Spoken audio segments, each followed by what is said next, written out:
Good afternoon. Since you're already standing, I don't have to ask you to please stand as the Reverend Caitlin Gartland offers the invocation and remain standing for the national anthem sung by Stevie Lyles.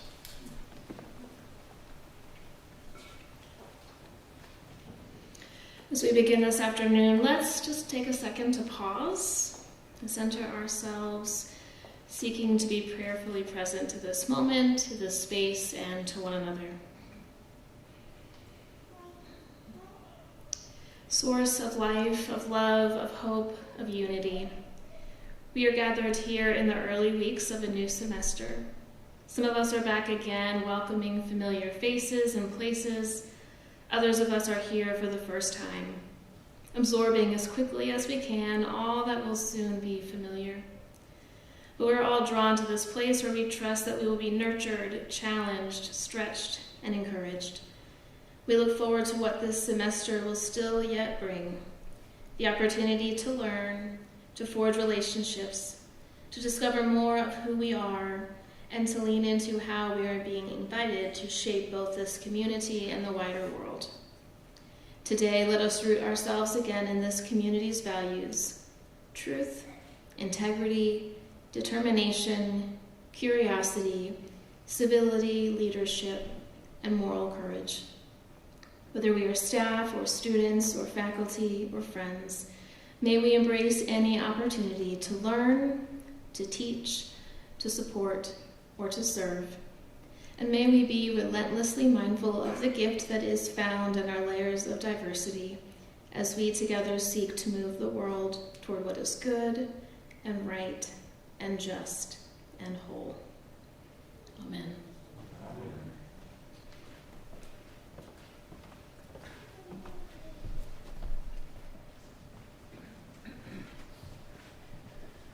Oh, say, can you see by the dawn's early light what so proudly we hailed at the twilight's last gleaming, whose broad stripes and bright stars through the perilous fight o'er the ramparts we watched were so gallantly streaming, and the rocket's red glare, the bombs bursting in air, gave proof through the night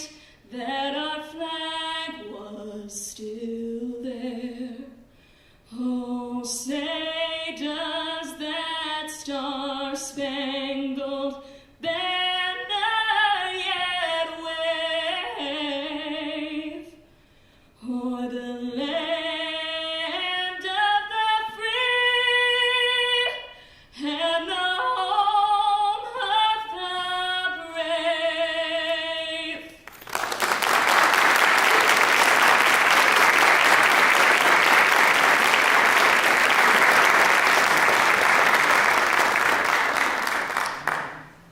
Thank you, Stevie. That was wonderful. Washington College has been fortunate to have you lend us your talents to open so many of our important events with the anthem. And we appreciate that all of your contributions to our community. Thank you, Stevie.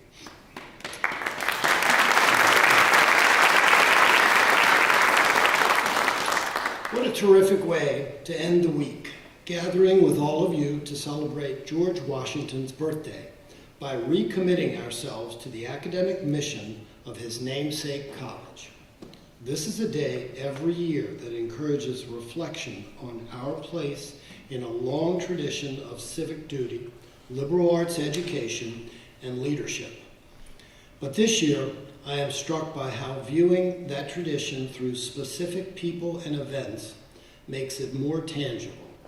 I think that can make us better equipped and more likely to fully embrace our own roles in the proud and vital work of this institution now and going forward.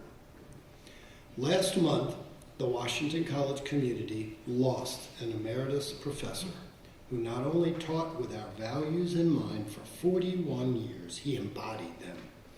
When I arrived on campus as a first-year student in 1971, Professor Nate Smith was among a younger cohort of faculty, but he had already had a tremendous impact on Washington College and its students. Having started as a professor here in 1956, Nate was instrumental in integrating Washington College. Along with other faculty members like his department chair, Bill Armstrong, Gerda Blumenthal, and Irving Barnett, Nate and others helped turn the promise of the civil rights movement into reality at Washington College by doing the incremental, sometimes discouraging work of advocating for desegregating spaces, recruitment of black students, and support for the many small changes that had to happen for an integrated college and society. We know there are still changes, big and small, that must happen for us to move toward a society that is better integrated racially and in many other ways, politically, religiously, economically. Think about where we find ourselves today, about what work is calling for your contributions, and think about how Nate Smith and his colleagues might have responded. When my career brought me back to Chestertown and Washington College the first time in 1994, Nate and his peers had become the senior faculty, and I am grateful I got to see him as the elder statesman he had become. Nate was the leader of the leaders, almost without trying to be. He was smart and diplomatic, and when he spoke, everyone paid attention. Nate's impact wasn't just because he was a good teacher, but also because of the way he approached the other parts of his role. Please sit. They didn't write that in here, so I didn't remember it. Sorry.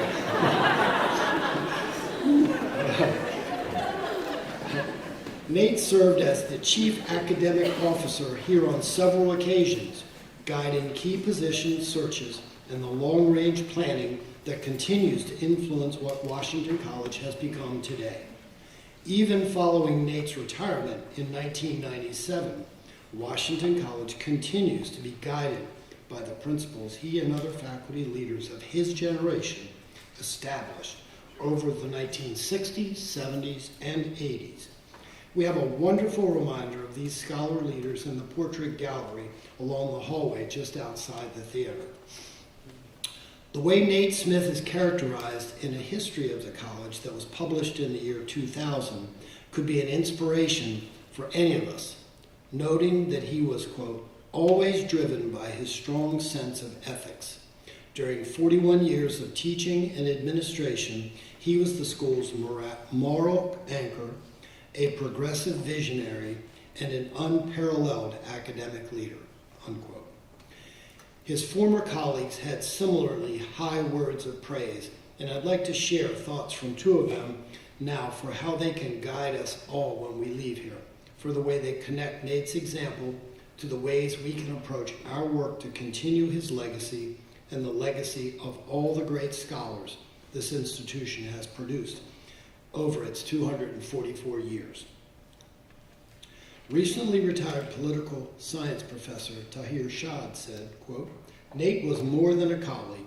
He was a steward of Washington College's values, a source of continuity, and a quiet force for excellence. His legacy lives on in the faculty he mentored, the students he influenced, and the institutional decisions he helped shape, unquote. And psychology professor emeritus and member of the Board of Visitors and Governors, George Spillage, said, quote, Nate was the moral and intellectual leader of the faculty for decades, a model of what a professor should be, unquote. For the faculty here today, actually for everyone here today, ask yourselves how you model not only intellectual leadership, but moral leadership. How can you steward Washington's values and stand as a quiet force for excellence? How will you leave your legacy here?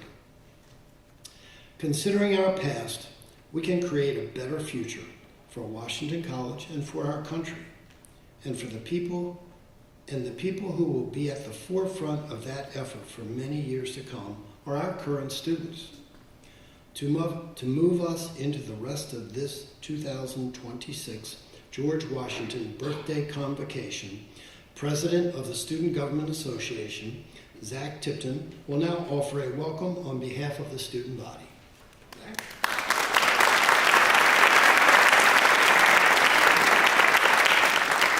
Thank you. Good afternoon, everyone, and welcome to our spring convocation on this wonderful February afternoon. I am Zach Tipton, class of 27 and SGA president, and we gather on this particular Friday every year as a part of our festivities to celebrate President's Day, or more specifically, George Washington's birthday, which takes place on Sunday. Our namesake left us with a rich and proud history that we are particularly excited to embrace this calendar year. As many of you know, this year marks our 250th anniversary of our country, our semi-quincentennial. A lot has happened since 1776, including the founding of this college in 1782. And that is the message I want to impose on all of you today, our history and our pride. As we all can relate to, we are pouring hours upon hours into meetings with endless discussion about which direction to take our college, all in preparation of our own semi-quincentennial in 2032. Our history is robust, filled with important developments in the founding of liberal arts, movement against slavery, and now educating the young adults of America during a time when education is so critical. We easily lose these critical pieces of our history when we get busy thinking about our classes and our work. I find myself learning something new about our college all the time, and if we don't take the time to share that, our purpose can easily be lost and forgotten, which I'm going to take a quick moment just to say that the history department should start a Washington College history class. I would be happy to be the first student to register. But the special fact is that we are all gathered here and now to celebrate where we are today, taking a moment off from where we're going tomorrow. There are students, faculty, staff, alumni, board members, all sitting together in this one theater. Each and every one of us has such a deep commitment to this campus and its mission to, quote, challenge and inspire emerging citizen leaders to discover lives of purpose and passion. And that is one thing I think we are truly the best at, passion. It spreads across campus faster than a yik-yak rumor. We see passionate professors infusing their teaching with their life's work, passionate students learning about a class they are interested in and aspiring to do great things, and passionate leaders giving their time to come here and support us however they can. I can only assume that George Washington was passionate when he helped create the first college in the new nation. His legacy and history have molded our mission and future, and I encourage us all to think about what part we play in that history. And so now it is my pleasure to introduce BB Chair Rick Wheeler. Thank you.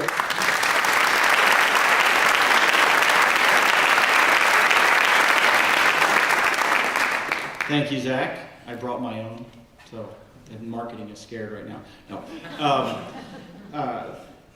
Good afternoon, everyone, and welcome to the 2026 Washington College Winter Convocation here in lovely, and when I wrote this, it said ice-covered Chestertown, Maryland, but with a little rain today, chilly and wet, right? But still lovely Chestertown. I'm Rick Wheeler, class of 1986, and chair of the Board of Visitors and Governors. On behalf of my colleagues on the board, we are very happy to see you and thank you for joining us today for this biannual celebration of the many people who impact our community and our world every day. In these uncertain times, words and meaning are more important than ever. And I did a little bit of research into the meaning of convocation because I know it's an event that we host and participated in. I needed to make certain I understood a little bit better the ceremony's intent and its gravity. In its simplest form, a convocation is a formal gathering of people for a meeting. Synonyms include forum, summit, congress, convention. Digging a little bit deeper, Washington College convocations are a meeting of leaders. Leaders who gather to celebrate successes and discuss future successes in a purposeful way. And that is our intent here today, to celebrate success, to have an authentic and meaningful discourse and unhurried discussions. I've been involved and engaged with Washington College since I walked onto campus as a freshman in 1982. Over that time, we've seen a lot of ups and downs in the college, successes and troubles or hurdles.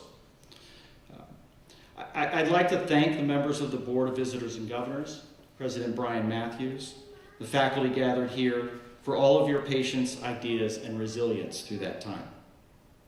Today and this weekend, Washington College recognizes America's 250th birthday and the birthday of our nation's first president, George Washington, our benefactor. I'm both humbled and proud to be part of Washington College's Renaissance.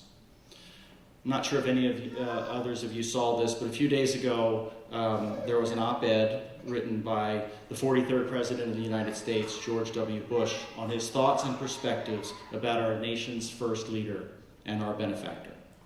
He writes, "George Washington set a standard for all presidents to live up to." He goes on to mention that George Washington embodied humility, servant leadership, hard work, modesty, self-control, diplomacy, and courteousness.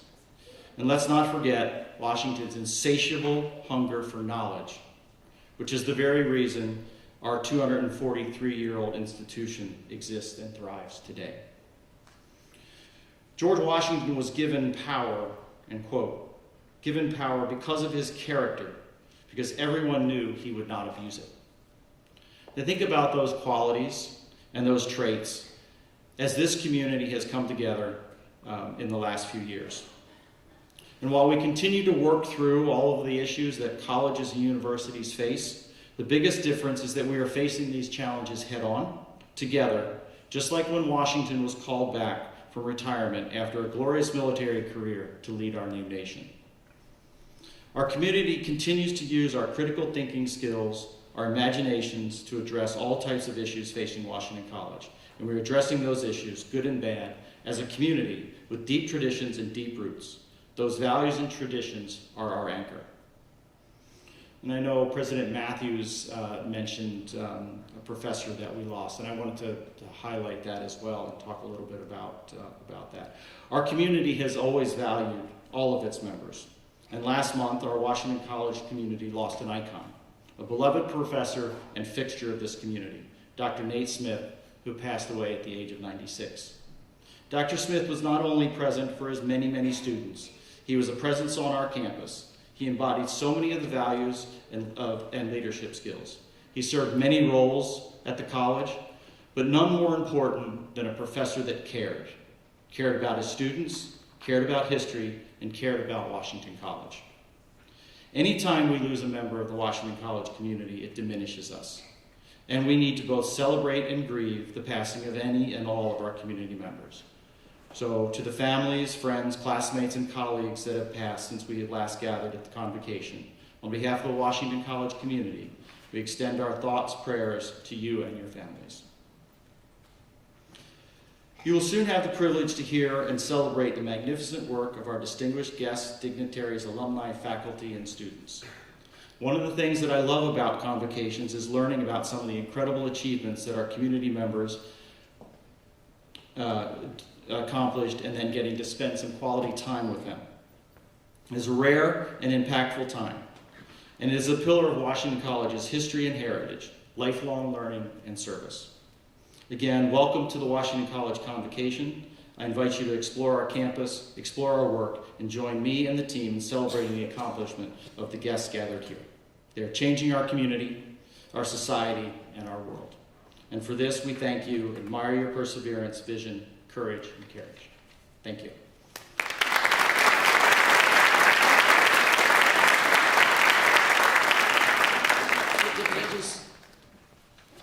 I think I went too far. Provost Kim, I think you're up next. Okay.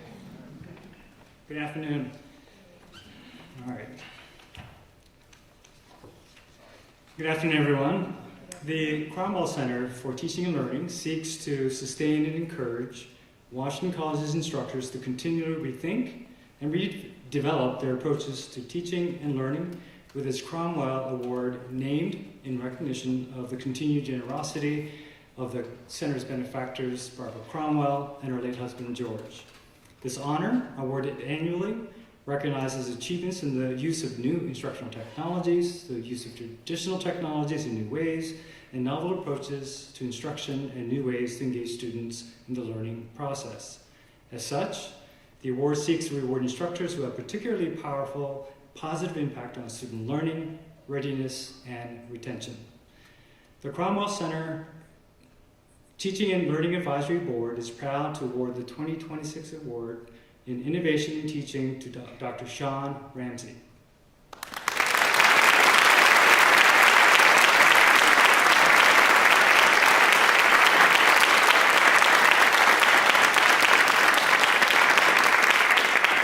Dr. Ramsey is a professor in the Department of Mathematics and Computer Science. He began his career at Washington College in 2004 after completing an undergraduate degree in computer science with a concentration in chemical engineering at the University of Delaware in 1999, followed by a PhD in computer science at the University of Utah. Dr. Ramsey teaches courses in computer graphics, graphical user interfaces and mobile development, operating systems, and theory of computation. His Innovation Award celebrates his success in what he calls interdisciplinary learning through play. In courses like game design and computer organization and architecture, Dr. Ramsey uses creative experiential projects to shift abstract subjects into concrete celebrations of creation and expression. Dr. Ramsey observed that students find their way to computer science through love of gaming, but are faced with introductory courses that do not connect what they are passionate about, which requires advanced programming skills to begin course content. He also understood the need to offer introductory classes that would appeal to both aspiring computer scientists and the computer-curious non-majors alike. Dr. Ramsey's innovative teaching addresses these gaps and lowers barriers to entry by centering creative play and interdisciplinary collaborations at the heart of classroom practices. His model shifts abstract and perhaps intimidating introductory computer science content into hands-on, curiosity-driven explorations that blend technical problem solving with artistic and creative thinking. He achieves this by designing mixed-level game design courses that center group projects and problem solving and development of activities that allow students to learn from each other as they acquire new knowledge and skills. By intentionally recruiting majors and non-majors alike, then pairing them together in course projects, he models the way in which the field of game design benefits from a wide range of disciplinary approaches to work. The CTL commends Dr. Sean Ramsey for innovative pedagogy that creates the opportunity for students who may not otherwise imagine themselves as game designers to find a sense of belonging in that field. Sean, please come up to receive your award.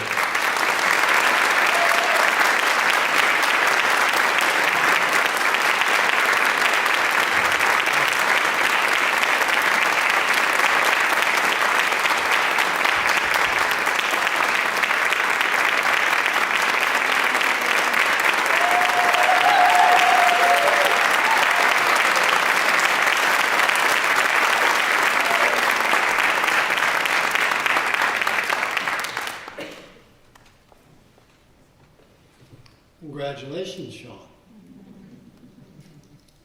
The Joseph L. Holt Distinguished Service Award recognizes exceptional performance, leadership, and service by an employee at Washington College.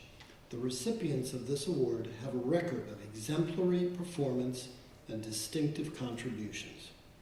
They have improved the college's programs and campus activities and have shown outstanding commitment to the campus as a whole. I'm delighted to announce the 3 2026 award recipients. Dr. Hillary Bateman.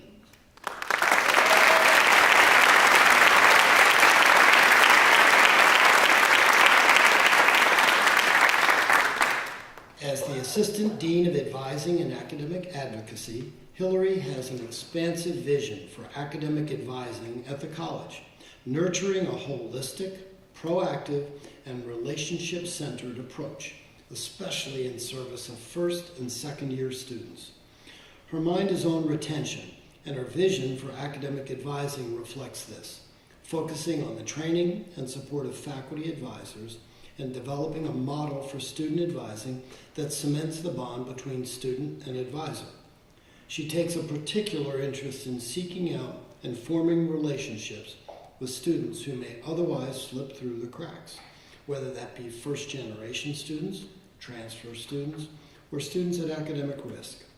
This has most visibly manifested in a redesign of the college's academic recovery program into a new model that is based on best practices and the latest research on students on academic probation, the subject of Hillary's own doctoral research. She always centers the vision for her department and division, shaping that vision through data and cyclical assessment practices. She wants the best for her direct reports and challenges them to broaden and deepen their skill sets. Her acumen in strategic planning means she remembers to think about who needs to be at the table for big picture thinking, deferring to those with expertise in configuring the details. Hillary's influence extends beyond student-facing initiatives. When she served as chair of staff council, she championed staff voices, strengthened faculty-staff relationships, and enhanced communication and agency during challenging times of budget constraints and staff reductions. Her professionalism, approachability, and collegiality make her a trusted partner and respected leader among peers. More broadly, Hillary is, quite simply, a lover of the college. She volunteers at birthday ball, shore mall, late night breakfast, and commencement.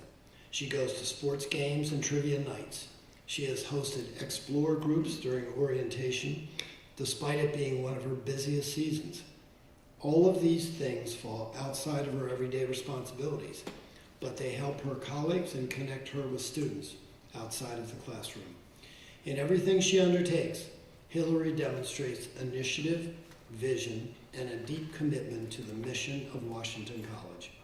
Her contributions have not only improved programs and campus activities, but have also enriched the sense of community that defines our institution. Hillary, please come forward to receive your award.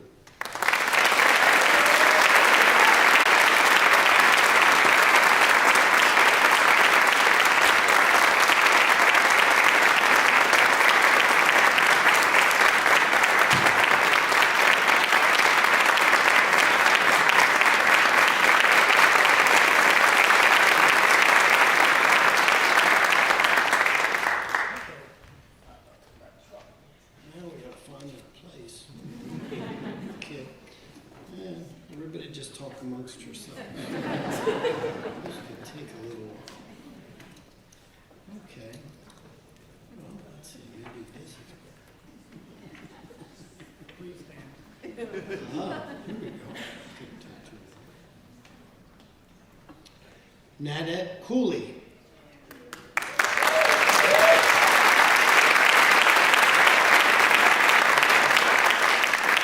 Working with a small but mighty staff, as Executive Director of the Center for Career Development, Nanette has established a framework of career development that prepares students for life after college while also addressing the individual needs and circumstances that students bring with them.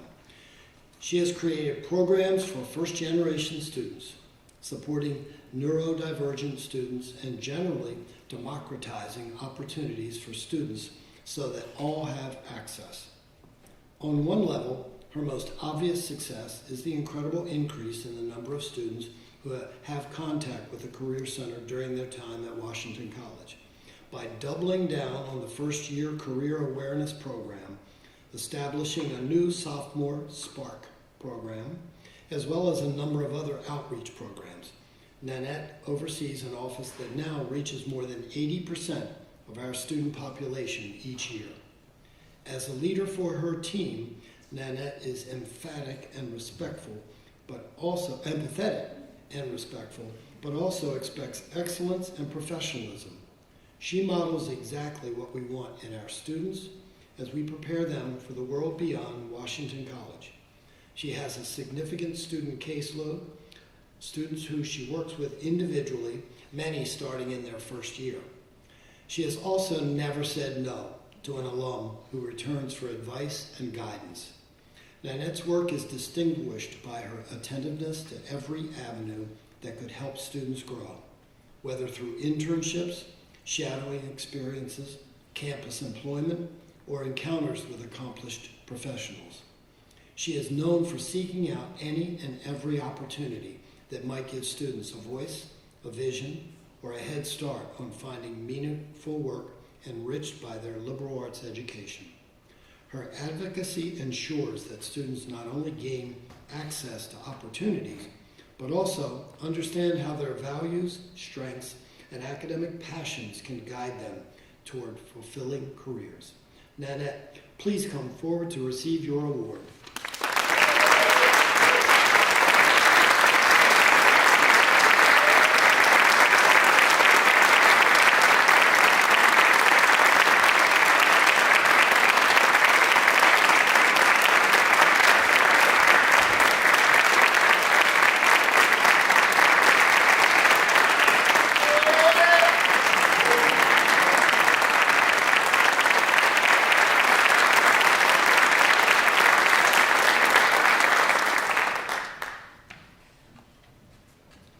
John Ruth.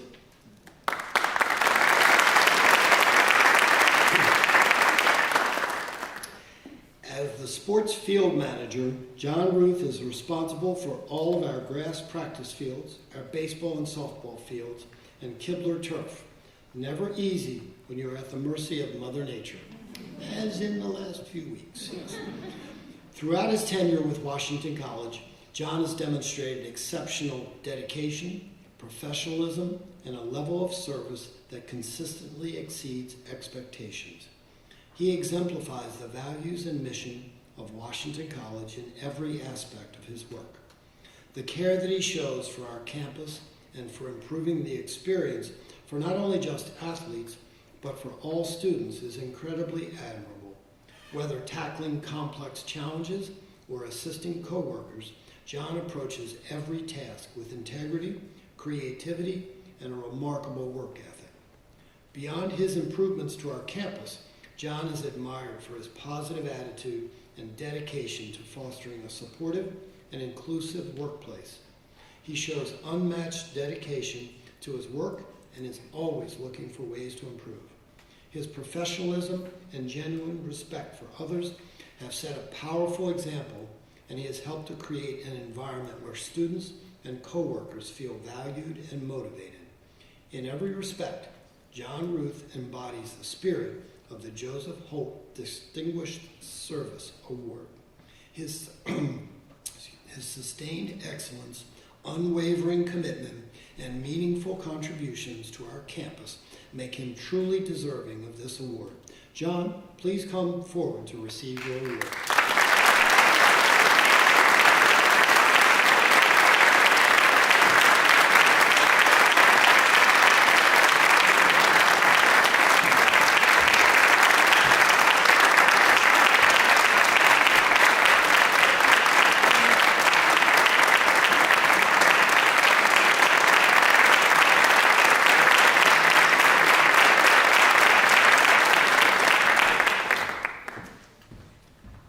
I know firsthand how hard his job is. Congratulations to our Joseph L. Holt Distinguished Service Award recipients. At this time, I would like to introduce another of our honored guests, the chair of the Washington College Alumni Board, Eddie Raleigh, from the class of 2008, to present the award honoring our alumni. Eddie?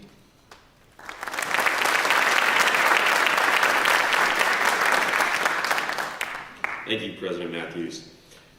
The Washington College Alumni Service Award was created in 1986 to formally recognize a dedicated alumni. It is bestowed annually on an alumnus who has given outstanding and continued support to the college and or the Alumni Association.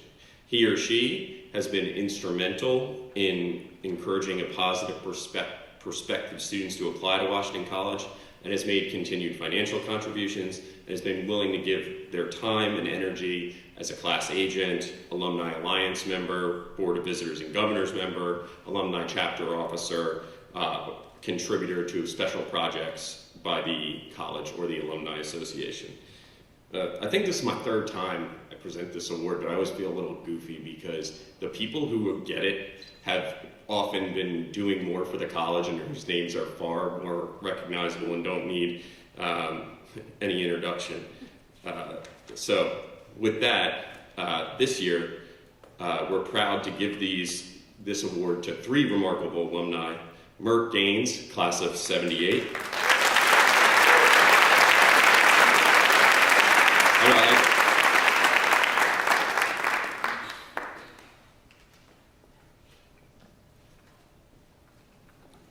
Yes, we can give it out now.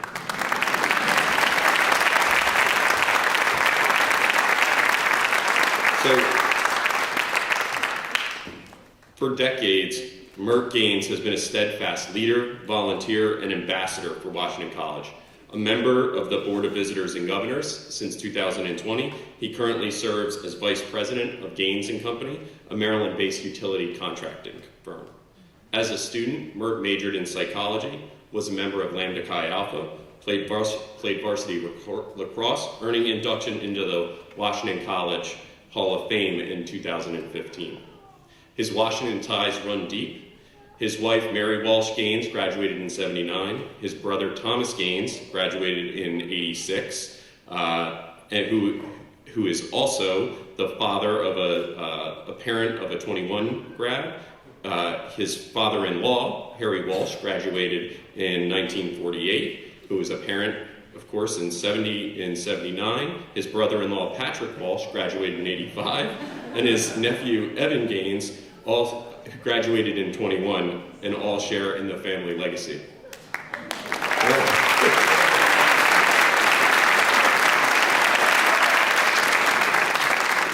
Mert's service to the college has been wide-reaching and deeply impactful. He's served on the President's Leadership Council, the Johnson Fitness Center Renovation Committee, and the Kirby Stadium Committee. As a loyal supporter of Washington College athletics and members of the Athletic Director Circle, Mert and Mary host the beloved annual fish fry at their Chestertown home, a cherished tradition and a vital source of support for the lacrosse program.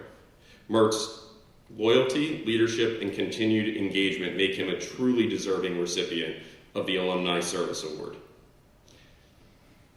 Our next 2 winners, Pat, they wrote a bunch of nice stuff about Debbie up here. Pat are Debbie and Pat McMenamin, and Pat was one of my predecessors. He served as alumni board chair from July of 2018 through the beginning of the pandemic into 2020. So he served as alumni board chair during one of the beginning of one of the most difficult times. Pat and Debbie have been long shining examples of what it means to be a dedicated alumni. Their decades of service, enthusiasm, and generosity, paired with strong family connections to Washington College, have left a lasting imprint on the college community. Here we go with the list again. Their daughter, Kate McMenamin Perivola, and their son-in-law, Neil Perilova, graduated in 16 and 17 as well. Pat and Debbie remain active participants at reunions, athletic events, regional programs, and alumni admissions initiatives. Pat also continues his leadership at the Lehigh Valley Chapter Chair, strengthening alumni engagement across the region. Debbie majored in history, was an active and spirited presence on campus as a member of Alpha Chi Omega and the women's rowing team. She currently serves as vice president of Wentworth Financial Partners, bringing the same leadership and warmth and collaborative spirit to her professional life that she brings to her continued involvement with Washington College. Her enthusiasm, kindness, and consistent willingness to support students and alumni have made her a valued ambassador for the college. Pat majored in business management and participated widely across campus, playing baseball and men's soccer and serving as a member of the Kappa Alpha Order. His lifelong commitment to Washington College includes service as a watershed volunteer, chapter leader, reunion committee member, and alumni board member, and like I said, he was the chair of the alumni board from 2018 to 2020. He is a founding member of a law firm in Montgomery and Berks County, Pennsylvania, and that followed early service as an assistant district attorney in Montgomery County? It's not in here, but I was pretty sure, in Montgomery County, Pennsylvania. While he was here, he studied abroad at Oxford University, and then he earned his law degree from Widener University. Residing in Telford, Pennsylvania, Pat and Debbie continue to embody loyalty, leadership, and a genuine love for their college. Their shared dedication makes them exceptionally deserving recipients of the Alumni Service Award. Please come up and get your award.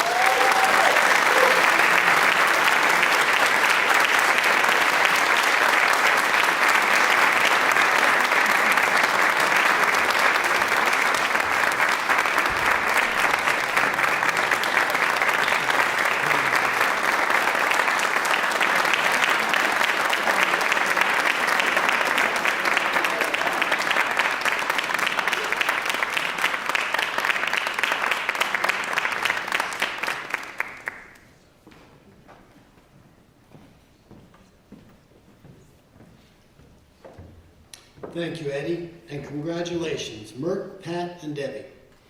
The President's Medal.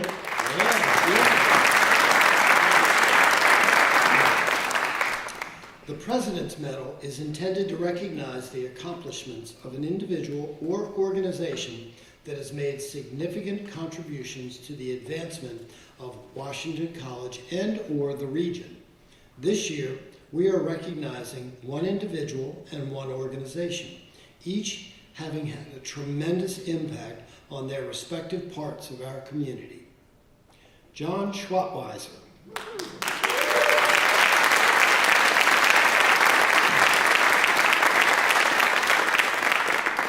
As Executive Director of Kent Cultural Alliance, KCA, John Schwattweiser is a tireless advocate for the centrality of the arts to a thriving, equitable, and connected community. His work has crossed many arts sectors, engaged many audiences, and measurably improved the state of the arts in our small but mighty community. His visionary practice of creating synergistic partnerships between community entities has been transformative, amplifying the impact of countless initiatives. Whether partnering with schools, local nonprofits, arts organizations, or regional creatives, John ensures that multiple perspectives are seen and heard, and that mutually beneficial goals are set and met. His commitment to synergistic collaboration not only enables his organization to make outstanding programming happen, but, more importantly, positions KCA as an essential weaver in the fabric of our close-knit community. John embodies what it means to be a community engaged, from supporting public school arts programs and teacher professional development sessions to partnering with county arts landmarks such as the Garfield Center for the Arts, the Mainstay, and Chestertown River Arts.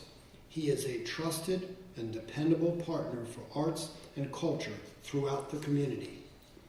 John understands the importance of Washington College for the advancement of Kent Cultural Alliance's mission and acknowledges that our successes as a college and community are bound together. He frequents campus events, serving as a bridge between town and campus, and often opens his space for college students, faculty, and staff interested in integrating the arts into their work. He gives generously of his time for shared causes.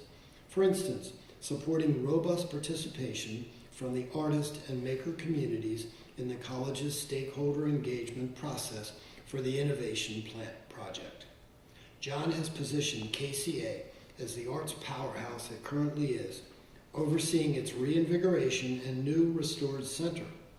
Through a warm and collaborative leadership style, John has brought focus, inclusivity, and excitement for the arts to Kent County.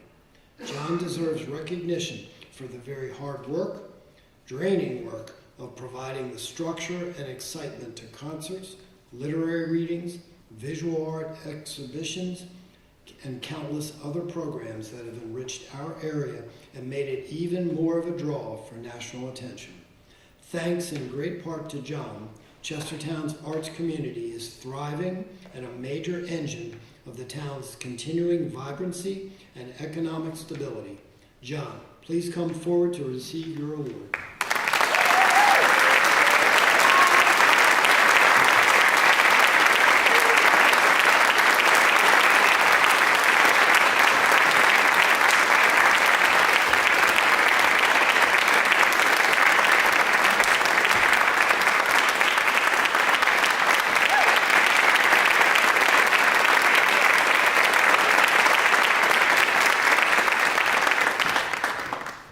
Congratulations, John. Shore Rivers. Yeah. For more than a decade, Shore Rivers has been a regional leader in protecting and restoring the waterways that define our landscape and community identity. Through science-based advocacy, restoration, education, and engagement, Shore Rivers has made an enduring impact on environmental health, civic vitality, and the educational mission of Washington College. In doing so, the organization embodies the college's ideals of service, responsible leadership, and commitment to the public good. Nominated by 14 faculty and staff of Washington College for the President's Medal, Shore Rivers has worked closely with so many of us in the college community, and together we have accomplished invaluable improvements in our environment and our region. Together, Shore Rivers and Washington College co-lead the Langford Watershed Alliance, a collaborative effort that applies the Chesapeake Bay program's comprehensive evaluation of system response, CESR, findings to watershed-scale restoration.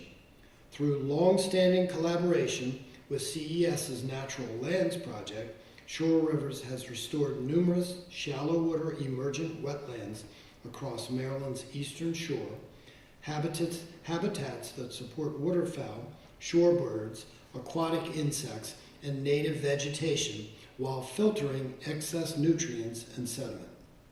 Most recently, Shore Rivers and the CES Watershed Innovation Lab have partnered to integrate Shore River's long-term Riverkeeper water quality data with the lab's continuous monitoring network. In addition to the student interns and workers involved in those projects, Shore River staff members have interacted with Washington College students in many other ways as well, from being guest speakers in environmental science classes to leading tours of Chestertown to explain the connections between environmental restoration efforts and social justice issues.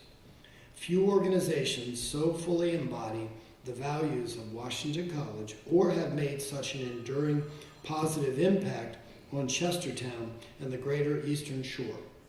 Through their dedication, innovation, and community-centered service, Shore Rivers has elevated both the environmental and civic life of our region, transforming stewardship into a shared ethic that benefits present and future generations. I'd like to ask Shore Rivers Executive Director Scott Budden to come up to accept the award for his organization.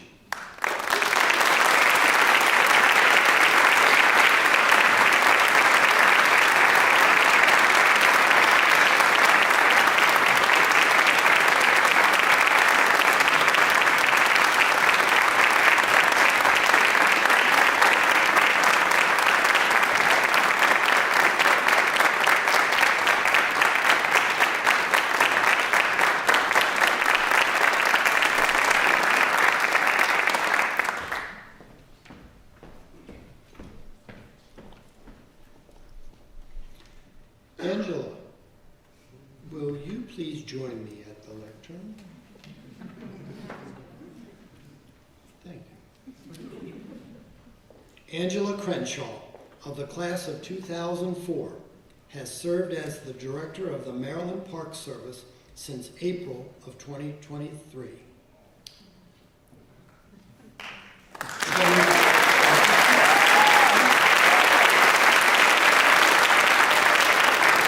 From the start, she has purposefully and effectively made appointments, created initiatives, and implemented state programs in ways designed to move the state parks forward.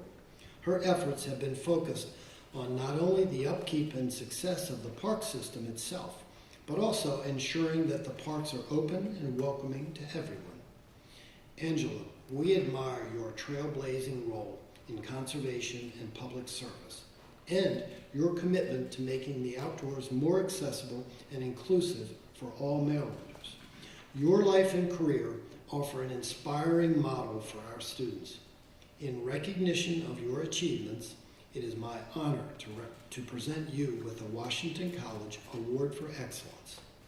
This award recognizes individuals who have made outstanding contributions to their fields and to society, and we believe your leadership and dedication to public service, particularly your work advancing environmental stewardship, equity, and education through the Maryland Park Service, reflect the very spirit of this recognition.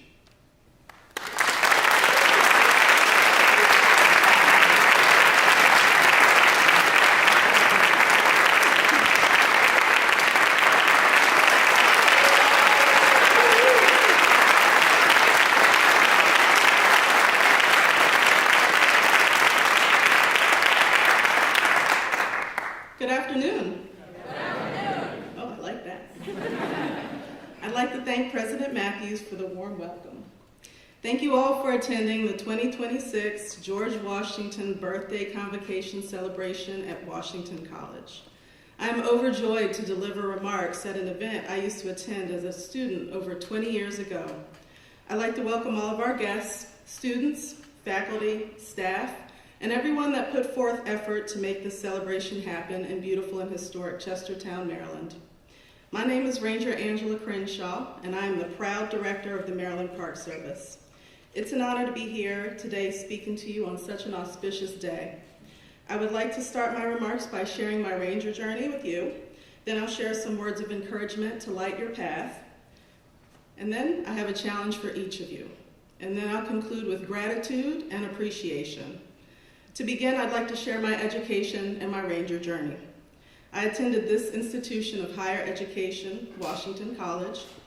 I took a rigorous course load and was also active in the Center for the Study of Black Culture, the Black Student Union, and Cleopatra's Daughters. I studied abroad in Ecuador and South Africa. I had life-changing experiences, and I learned lessons that would serve me for decades to come. I made friends, I laughed, I cried, I roamed the Eastern Shore, and I expanded my mind with courses and conversations that made me step outside of my comfort zone. I wrote my undergraduate thesis about nutria, an invasive species that was introduced to Maryland for the fur trade and became invasive since it had no natural predators. To inform my writings, I interned for the Maryland Department of Natural Resources, exploring ways to decrease the effects of nutria on Blackwater National Wildlife Refuge in Dorchester County. I graduated in 2004 with dual degrees in economics and environmental studies and a minor in biology. I earned my master's degree in energy and environmental policy from the University of Delaware. I worked for 2 years on state implementation plans in accordance with the Federal Clean Air Act. This experience allowed me to work with environmentalists from all of our neighboring states. Then I worked for a few years removing abandoned boat and debris for the Maryland Department of Natural Resources. This job was very fulfilling because you begin with a partially or fully submerged vessel. You follow the code of Maryland regulations to remove it, and then the waterway is once again beautiful, clean, and navigable. While at my desk one day, I read a press release about the Maryland Park Service Ranger School graduation, and I was instantly intrigued. Maryland Park Service Ranger School is a 4-week academy with the goal of training and preparing park staff for the job of being Maryland Park Rangers. Students learn how to properly wear the uniform, raise and lower the flags with the necessary respect and honor, park operations, report writing, and how to successfully fulfill the mission of the Maryland Park Service. Full of enthusiasm, I popped over to my boss's office and joyfully declared, I would like to go to Ranger School. Her confused response was, but Angie, you're not a park ranger. I smiled, laughed, and said, you are correct, and I returned to my desk. A few weeks later, the Maryland Park Service announced that they were hiring. I applied, interviewed, and was offered a Park Ranger 1 position at Elk Neck State Park in 2013. This was the perfect place to learn how to do my ranger thing, as it has camping, boating, fishing, hiking, hunting, swimming, and historical resources. Less than a year later, I graduated from Ranger School and became a certified Maryland Park Ranger. I was promoted to the lead ranger at Gunpowder Falls State Park, which at over 18,000 acres is one of our largest parks. Then I transferred to Harriet Tubman Underground Railroad State Park in Church Creek, Maryland. Oh, thank you. Let's clap for Harriet.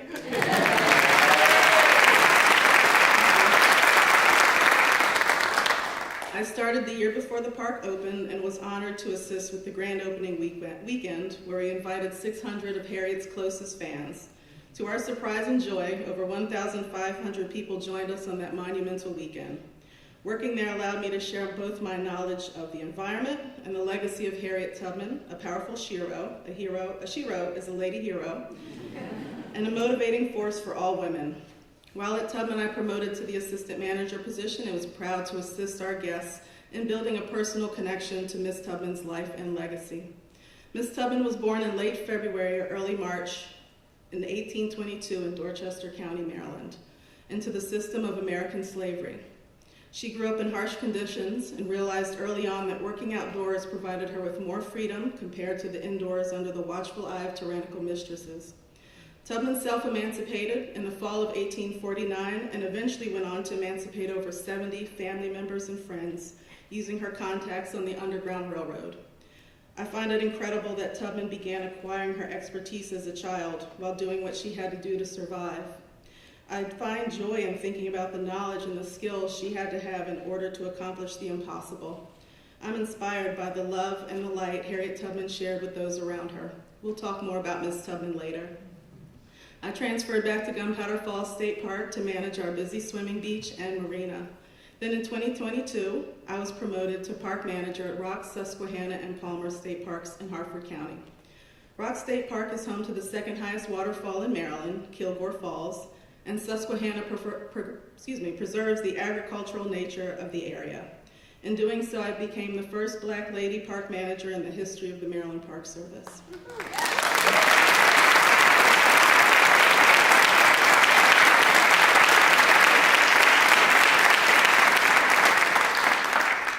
In April of 2023, I was appointed the acting director of the Maryland Park Service and was honored to be offered the position full-time in November 2023. I'm eager to lead the Maryland Park Service forward and work with the leadership team of the Maryland Department of Natural Resources to ensure that we properly manage the natural, cultural, historical, and recreational resources of the great state of Maryland. My journey was not straight or easy, but I'm thankful for it because it brought me to this moment with you all in Chestertown, Maryland. Becoming a Maryland Park Ranger has changed my life. It allowed me the opportunity to make a positive change in people's lives every day through events like this one and other opportunities at our gorgeous state parks. I am fortunate to be able to share my love of African American history and our natural world with anyone who will listen. I also have the honor of instructing at every Ranger School and speaking at graduation, where I deliver heartfelt remarks to the next generation of park rangers. I would like to personally invite each and every one of you to explore our wonderful Maryland state parks. All are welcome.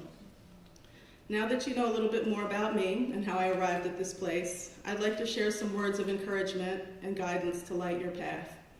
I had a lot of help and support to get to where I am. I have a loving family, wonderful friends, and knowledgeable and passionate colleagues. When I was a student here decades ago, I loved the support and the community that Washington College offered. It allowed me to thrive in a place and take full advantage of everything that the college had to offer. Since I've graduated, I've been back multiple times as a guest speaker and a friend of the school. Washington College has continued to cultivate a beautiful, supportive, thoughtful, and open community. I encourage you all to lean on your support networks, including your professors, students, and the administration. I joke that after working at Harriet Tubman Underground Railroad State Park for nearly 5 years, that I have a PhD in the Underground Railroad. Many people think that the Underground Railroad was a subterranean train that led people who were enslaved, and don't laugh. I'm very serious. was a subterranean train that took people who were enslaved in the South to freedom in the North. But in reality, it was a resistance movement against American slavery through flight and escape. Their mission was to emancipate those who were held in bondage. Without the support of the well-coordinated community of people who made up the Underground Railroad, Harriet Tubman would not have been the successful freedom fighter that we look up to today. William Still in Philadelphia, Pennsylvania wrote letters to coordinate the logistics of these dangerous escapes. Thomas Garrett in Wilmington, Delaware provided food, shoes, and clothing and a peaceful place for freedom seekers to rest. Frederick Douglass spoke out both nationally and internationally against American slavery, the horrors of which he knew firsthand. The Reverend Jermaine Logan and his wife Caroline were famous for warmly welcoming runaways to their home in Syracuse, New York, and feeding them, no matter the hour of day or night. They even added extra rooms onto their home so that they could host more freedom seekers. Logan gave fiery sermons about his personal experiences being born into slavery and escaping on horseback. He proudly proclaimed himself to be the king of the Underground Railroad in Syracuse. But this support went both ways. Tubman herself provided aid and support to anyone who needed it. Her most famous quote is, "I was the conductor of the Underground Railroad, and I can say what most conductors can't say. I never ran my train off the tracks, and I never lost a passenger." Amen. She only brought as many people as she could support on her journeys of mercy and freedom. Tubman opened her home in Auburn, New York, to anyone who was in need, including orphans, abused women, and veterans. In 1908, at the age of 86, she achieved her dream of opening the Harriet Tubman Home for Aged and Infirm Negroes. On March 10, 1913, Harriet Tubman passed away at the age of 91 from pneumonia. Before she slipped into a coma, she said her final words, which were those of compassion and love. "I go away to prepare a place for you, so that where I am, you also may be." I am inspired by her acts of selflessness. I am uplifted by her bravery and her humility. I aspire to be as knowledgeable about nature and as caring as she was. Harriet Tubman is one of my guiding lights. She had skills and knowledge, so she shared them and made all of our lives better in ways we cannot imagine. As a Maryland Park Ranger, I lead with my heart forward, just like Miss Tubman and her team of supporters on the Underground Railroad. If you can, I suggest that you do the same. These are not normal times we are living in, but we have demonstrated over many years that we are more than capable of dealing with uncertainty and overcoming adversity.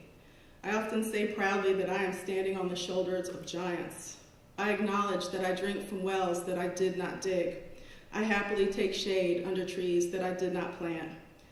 As a Maryland Park Ranger and Director of the Maryland Park Service, I am proud of the work we do to maintain those wells and to protect those trees and to honor the shoulders of the giants on which we stand.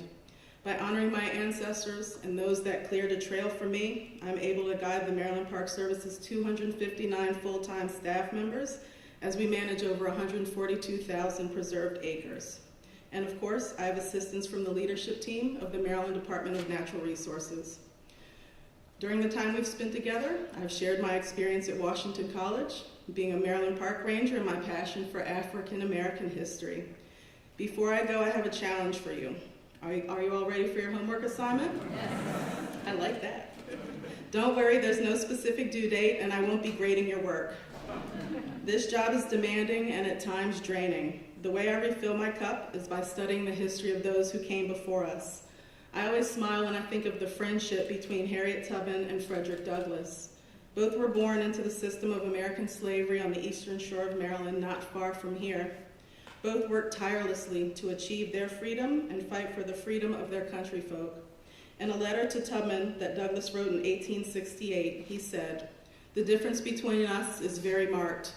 Most that I have done and suffered in the service of our cause has been in public, and I have received much encouragement at every step of the way.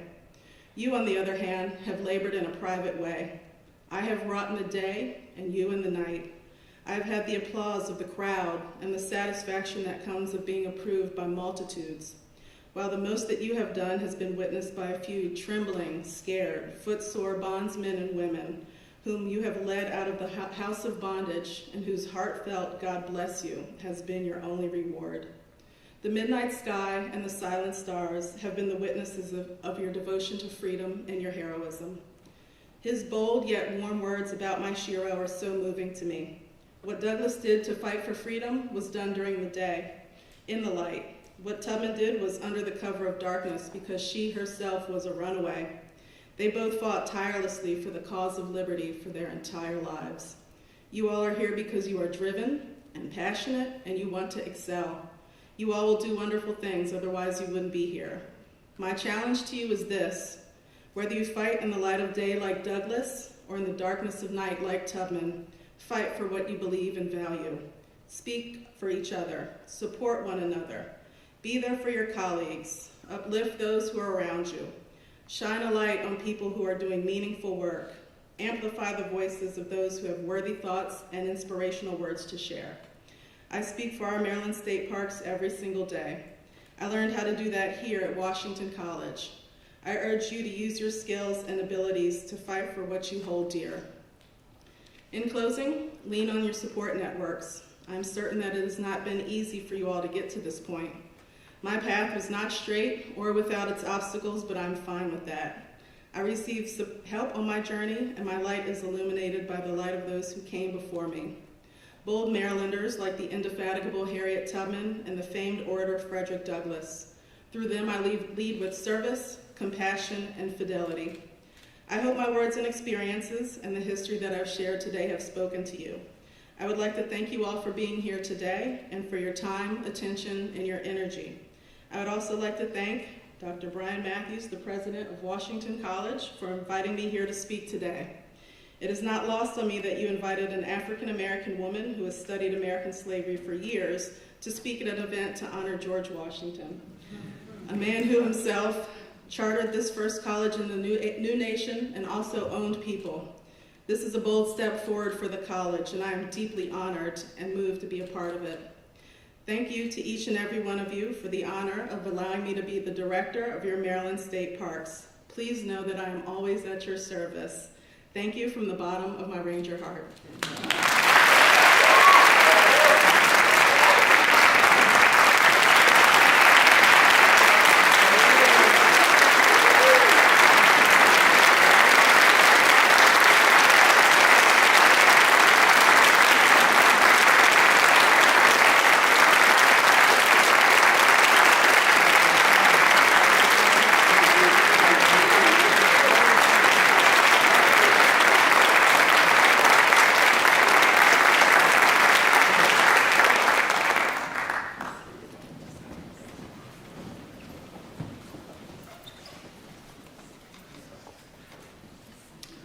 Thank you, Angela, for your insightful message. I am so grateful we all have had the opportunity to hear from you.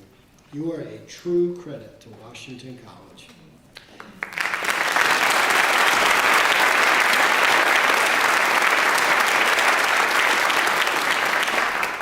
And now, as we close the program, will the audience, all of you, please stand for the alma mater. I want to thank Stevie Lyles for leading us all in our school song. Following the alma mater, please remain standing for the benediction and the academic recession. Stevie?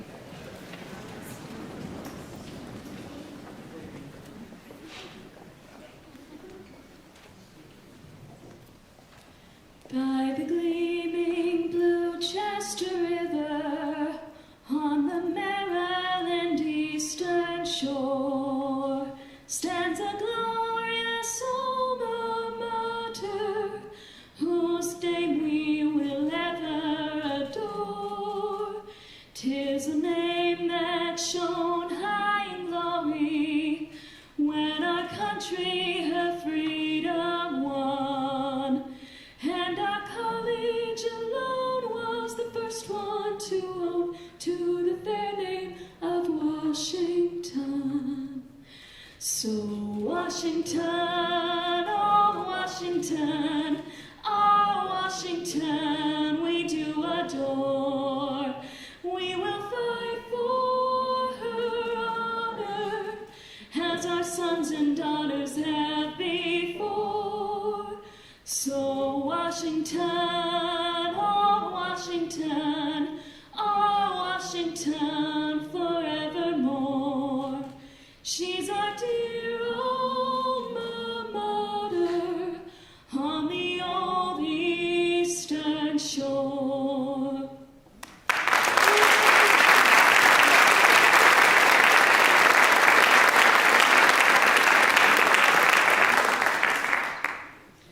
Receive this blessing as you go from this place and head into the celebrations this weekend. Friends, may you walk through campus with eyes wide open, ready and willing to see what this world will reveal to you. May you enter each classroom with minds wide open, eager to discover what is true, not only about the world around you, but also about who you are and who you are becoming. And may you engage with one another with hearts wide open, choosing to be a source of hope, of love, of compassion, and of peace on campus and beyond. And now may the Lord bless you, guide you, hold you, guard you, and make you bold to live a life of deep trust and joy. Amen.